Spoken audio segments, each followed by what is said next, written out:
नमस्कार दोस्तों, दिन भर की खबरों को लेकर आपके साथ हूं मैं अलका कथूरिया। तो बुलेटिन को स्टार्ट करने से पहले नजर डालते हैं आज की हेडलाइंस पर। पूरी धाम गौशाला में गोपाष्टमी के पवित्र अवसर पर भव्य संकीर्तन का हुआ आयोजन। धार्मिक और सामाजिक संगठनों के पदाधिकारियों ने की शिरकत। ऑल हरियाणा एम्प्लॉइज फेडरेशन ने मेडिकल फीस के बढ़ाए जाने के विरोध में किया धरना प्रदर्शन।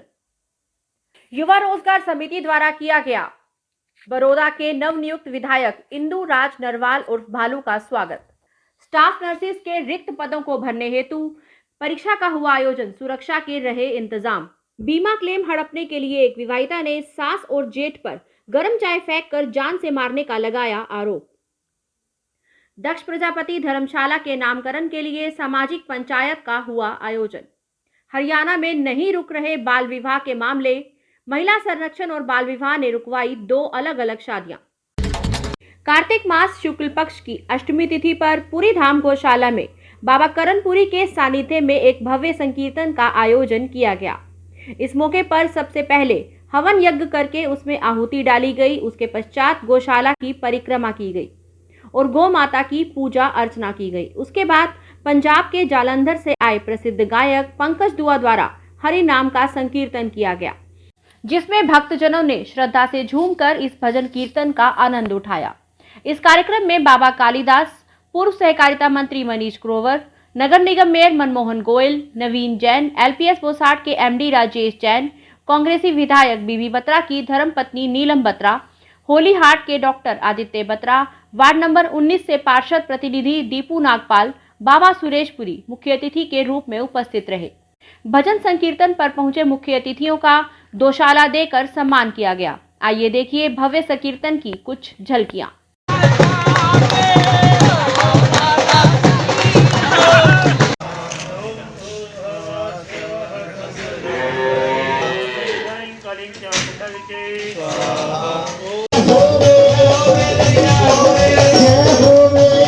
गुरु जी आए हैं, एक बार उनके लिए हाथ खड़े करके कह दो, बोलिए श्री सतगुरुदेव महाराज की जय हो।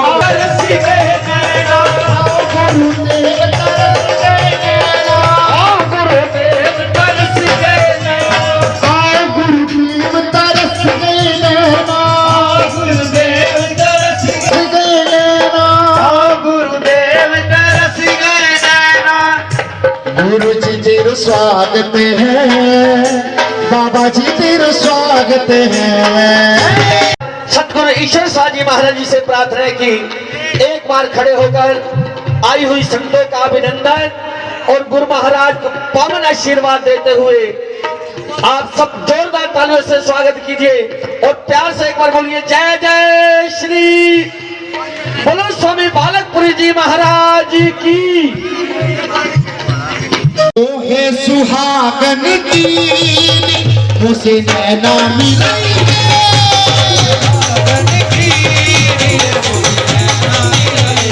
है सुहागन की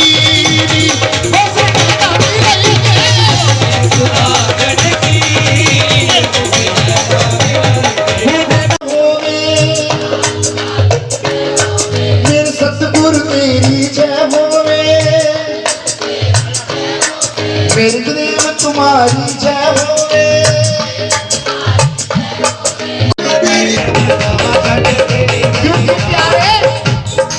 अगर तेरी नायत हो जाए, नायत हो जाए, अगर तेरी नायत हो जाए,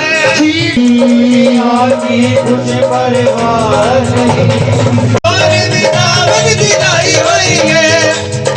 हाथ सीधे खड़े करके कह दे। गोपाष्टमी के पावन पर्व के ऊपर मैं तो सच यही कहता हूँ कि बड़ी भाग मनुष्य तन पावा, शुभ दुर्लभ सब ग्रंथन गावा। अरे साधन धाम मोक्ष कर द्वारा हमारे बीच हमारे मुख्य अतिथि श्री माननीय राजेश जैन जी, जो कि यहाँ गोपाष्टमी के पावन पर्व पर आए हैं, एक बार जोरदार तालियों से स्वागत कीजिए। ओ माता की, श्री महंत करणपुरी जी महाराज की जय जय श्री, जय जय श्री राधे, जय जय श्री राधे श्याम।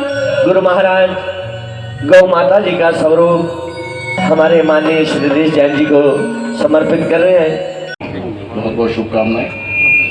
और हिंदू धर्म में कहा जाता है कि गोअष्टमी पे गाय की पूजा करने से सबके घर में लक्ष्मी का वास आता है और कृष्ण भगवान सबको सुख और शांति और समृद्धि देते हैं। तो आप सब मिलकर इस त्यौहार को मना रहे हैं और अपनी खुशी इसमें जाहिर कर रहे हैं। तो आप सबको गोअष्टमी की बहुत बहुत शुभकामनाएं कि भाई आपकी सारी मनोकामनाएं इस पर्व पर आज पूरी हो।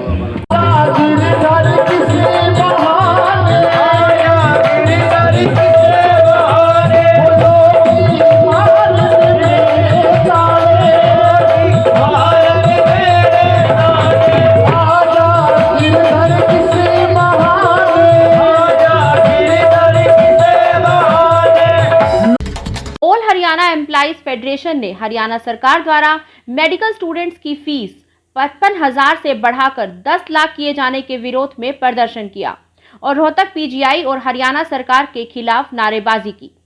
फेडरेशन के पदाधिकारियों ने कहा कि जिस तरीके से सरकार ने एकदम फीस में इतनी बढ़ोतरी की है, उससे सरकार की मंशा साफ जाहिर होती है कि सरकार होनहार बच्चों को पढ़ाई से वंचित रखना चाहती है। उन्होंने कहा कि हमारी मांग है जल्द से जल्द इस तुगलकी फरमान को सरकार वापस ले ताकि मिडिल क्लास के बच्चे भी एमबीबीएस की पढ़ाई कर सके। मैं डॉक्टर दिनेश निमड़िया, महासचिव all Haryana SC employees federation, राज्य प्रधान हरियाणा अनुसूचित जाति राज्य के अध्यापक संघ। हम यहाँ पर जो हरियाणा सरकार द्वारा अभी एक नोटिफिकेशन के द्वारा एमबीबीएस और पीजी कोर्सेज में जो बच्चे पढ़ रहे हैं उनकी 2020 और 21 के 70 से 53,000 रुपये से बढ़ा करके सीधी 10 लाख रुपए एनुअल फीस की है।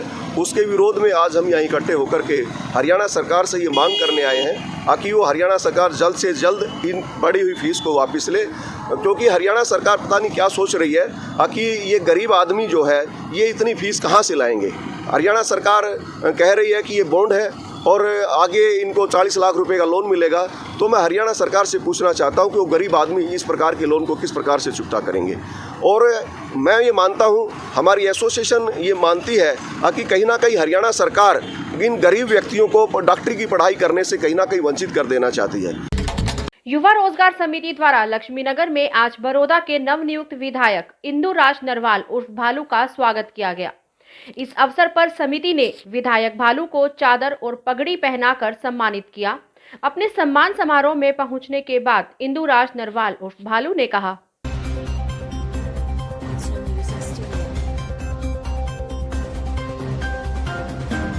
देखिए, चुनाव मैंने नहीं जीता, चुनाव इस हल्का बड़ौदा की 36 बिरादरी की जीत है और यह जीत मेरे 36 बिरादरी के नेता भगवान स्वरूप चौधरी भूपेंद्र हुड्डा जी की जीत है और यह जीत इस हरियाणा प्रदेश का उज्जवल भविष्य भाई दीपेंद्र हुड्डा की जीत है और यह जीत किसान की जीत है, गरीब की जीत है, मजदूर की जीत है और एक छोटे दुकानदार और छोटे व्यापारी की जीत है और एक भ्रष्टाचार के खिलाफ जीत है।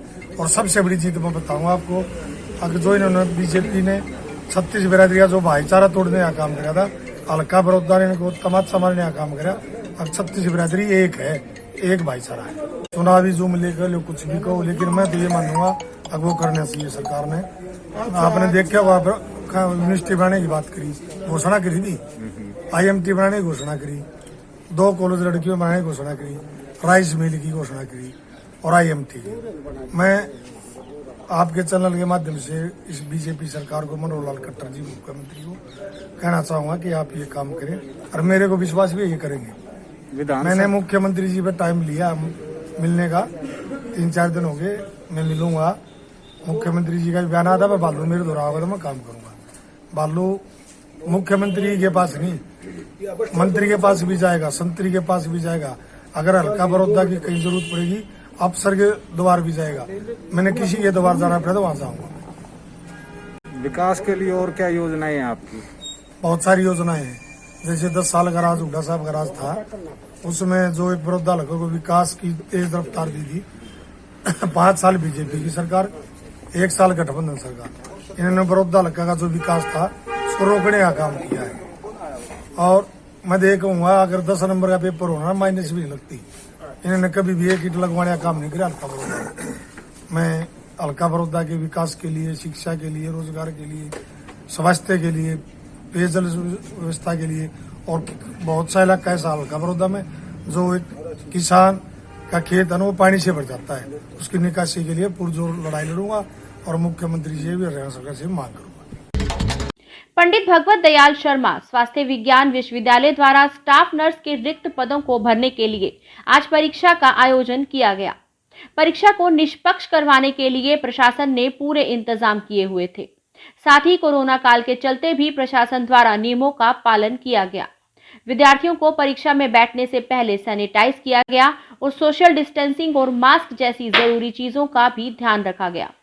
आपको बता दें कि ये निकाली गई विज्ञापन संख्या 2/2019 के अंतर्गत माननीय पंजाब और हरियाणा हाई कोर्ट में चल रहे कोर्ट केस के आधार पर 92 पदों को अस्थायी तौर पर रोक लगा रखी है।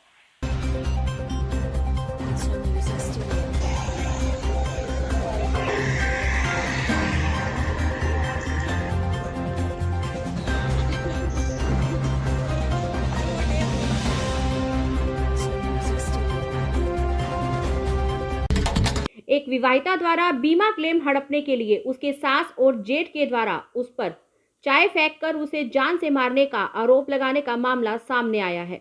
पुलिस ने इस संबंध में महिला की शिकायत पर नामजद आरोपियों के खिलाफ विभिन्न धाराओं के तहत केस दर्ज कर लिया है।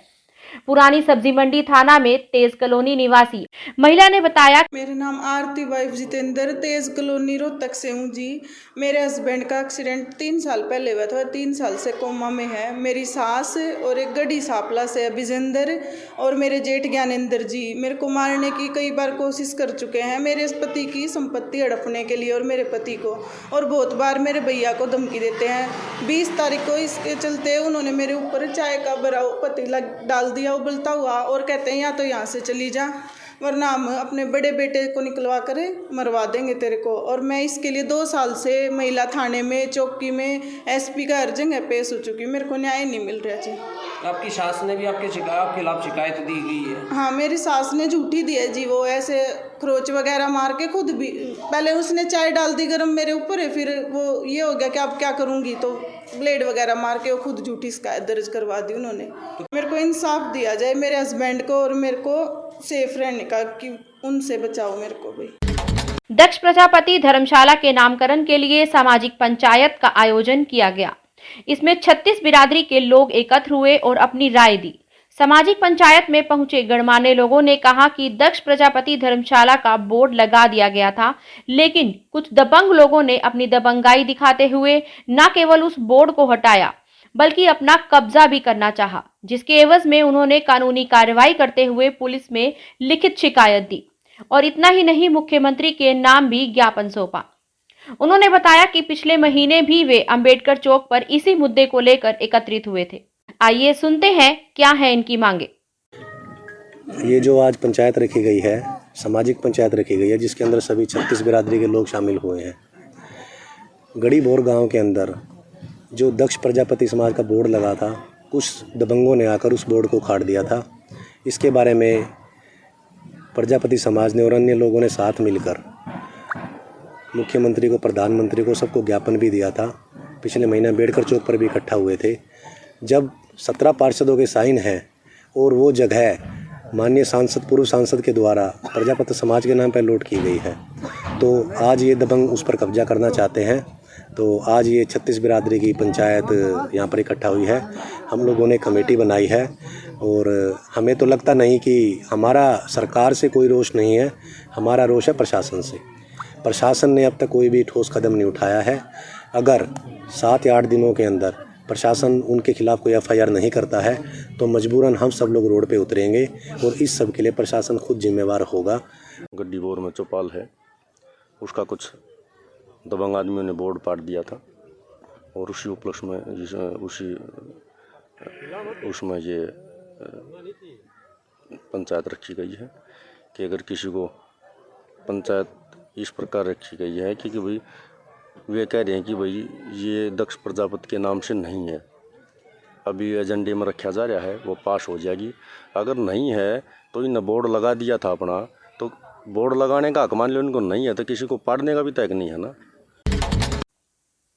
हरियाणा में अब भी बाल विवाह के मामले रुकने का नाम नहीं ले रहे।